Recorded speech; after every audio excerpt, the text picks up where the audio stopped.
Hello friends, Radhe Radhe. आप सभी का हरे कृष्णा चैनल में स्वागत है। आज की वीडियो में मैं आपको सूर्य सप्तमी की कथा सुनाऊंगी।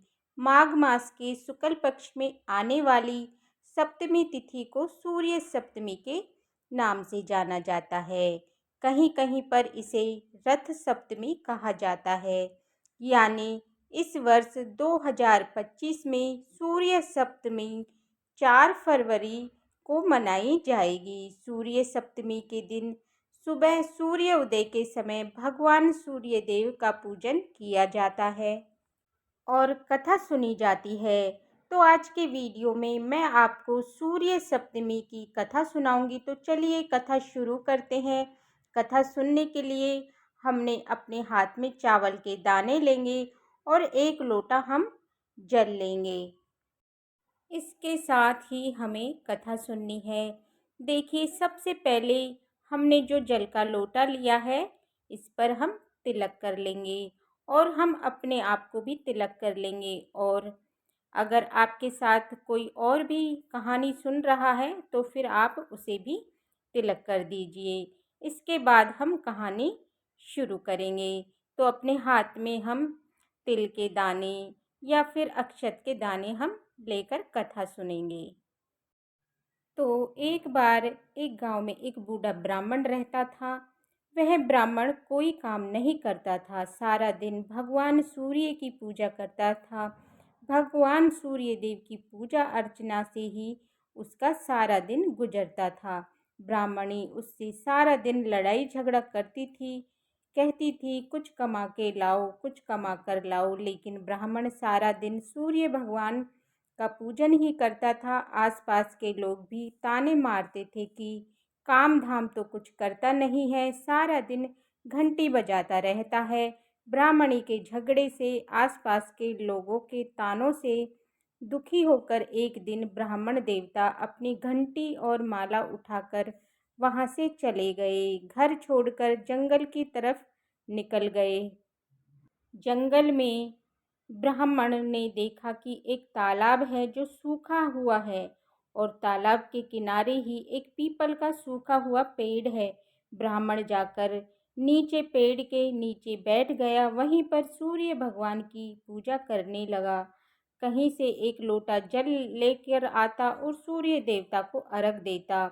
वह जल बहकर उस पीपल के पेड़ की जड़ में चला जाता और थोड़ा सा जल तालाब की तरफ चला जाता। इस तरह से महीनों बीत गए। देखते ही देखते भगवान सूर्य देव की कृपा से वो तालाब पूरे जल से भर गया और पीपल का पेड़ हरा हो गया। एक दिन जब ब्राह्मण ने सूर्य की जब पूजन किया और सूर्य देवता को अर्घ दिया, उसके बाद पीपल से आवाज आई, हे ब्राह्मण देवता, मैं तुमसे प्रश्न हूँ, मांगो जो मांगना है। ये सुनकर ब्राह्मण डर गया। अब तो रोजाना ब्राह्मण जब भी सूर्य देवता का पूजन करते, अर्घ देते, उसके बाद ये आवाज आती। ब्राह्मण देवता ने सोचा कि इस पेड़ में तो कोई भूत पिशाच है। यह सोचकर ब्राह्मण और भी ज़्यादा डर गया और डर के मारे दुबला पतला होने लगा और सारा दिन यही सोचता रहता था। कभी कभी ब्राह्मणी ब्राह्मण का हाल चाल पूछने के लिए आ जाती थी। एक दिन जब ब्राह्मणी आई तो उसने देखा कि ब्राह्मण देवता बहुत कमज़ोर हो गए हैं, बहुत दुबले पतले हो गए हैं। तो ब्राह्मणी ने पूछा, हे ब्राह्मण देवता, आप इतने दुबले पतले क्यों होते जा रहे हो? कौन सी चिंता है जो आपको खाए जा रही है? तब ब्राह्मण ने बताया कि इस पेड़ में कोई भूत प्रेत रहता है। जब भी मैं भगवान सूर्य देव का पूजन करता हूँ तो अर्घ देने के बाद आवाज़ आती है कि मांगो जो मांगना है। तब ब्राह्मणी ने कहा कि ये भूत नहीं है, ये भगवान सूर्य देव हैं जो तुम्हारी पूजा से प्रसन्न होकर तुम्हें वरदान देना चाहते हैं। अब के बाद जब भी ऐसी आवाज़ आए तो तुम कहना कि हे भगवान, अगर आप मुझसे प्रसन्न हो तो आप मुझे बेटे पोते धन दौलत महल सब दे दो। ऐसा कहकर ब्राह्मणी चली गई। अगले दिन जब ब्राह्मण ने जब सूर्य देव का पूजन किया और अर्घ दिया, उसके बाद पीपल से वही आवाज़ आई, हे ब्राह्मण देवता, मैं आपसे बहुत प्रश्न हूँ, मांगो जो मांगना है। तब ब्राह्मण ने कहा कि हे भगवान, अगर आप मुझे बेटे पोते, घर परिवार, धन दौलत, महल सब दो।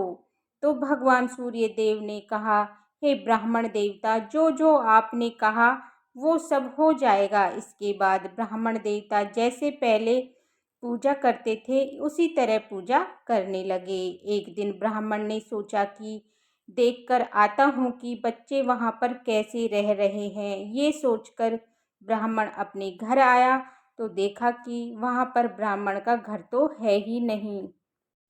वहाँ पर बहुत बड़ा महल बना हुआ है। ब्राह्मण ने आसपास के लोगों से पूछा कि यहाँ पर मेरा एक टूटा सा घर हुआ करता था। ब्राह्मणी महल के छज्जे पर खड़ी थी।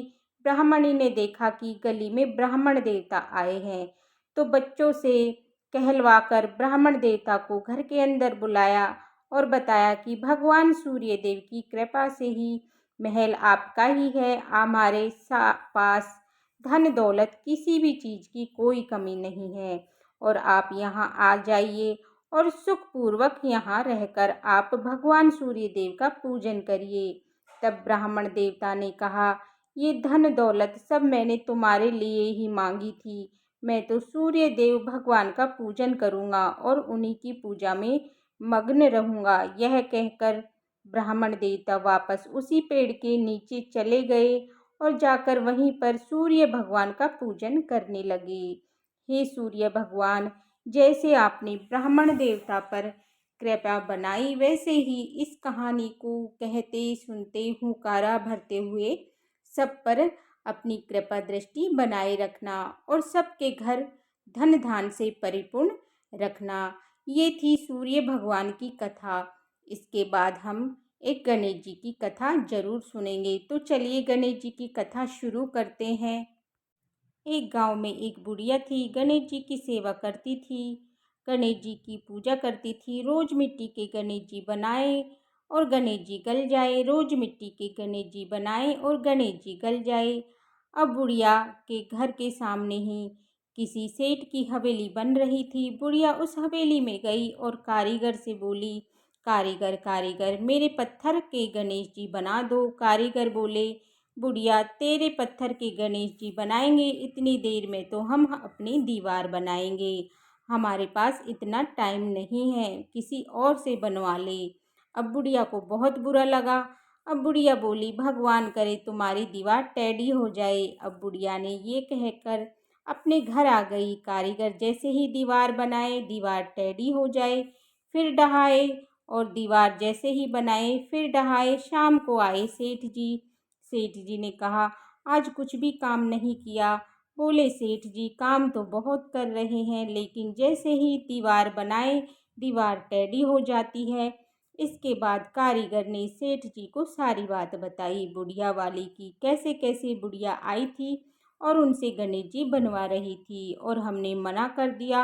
अब सेठ जी बोले कि मुझे उस बुढ़िया के पास लेकर चलो। कारीगर सेठ जी को बुढ़िया के पास लेकर गए। बुढ़िया के पास जाकर सेठ जी हाथ जोड़कर बोले, हे बूढ़ी माई, हमारी दीवार सीधी कर दो, हम तुम्हारे लिए सोने की गणेश जी बनवा देंगे। इतना कहते ही सेठ जी की दीवार सीधी हो गई।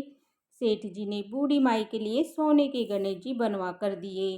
गणेश जी महाराज, जैसे आपने सेठ जी की दीवार सीधी की, वैसे ही इस कहानी को कहते सुनते हुंकारा भरते हुए सभी के सभी कार्य सीधे करना और सभी पर अपनी कृपा दृष्टि बनाए रखना।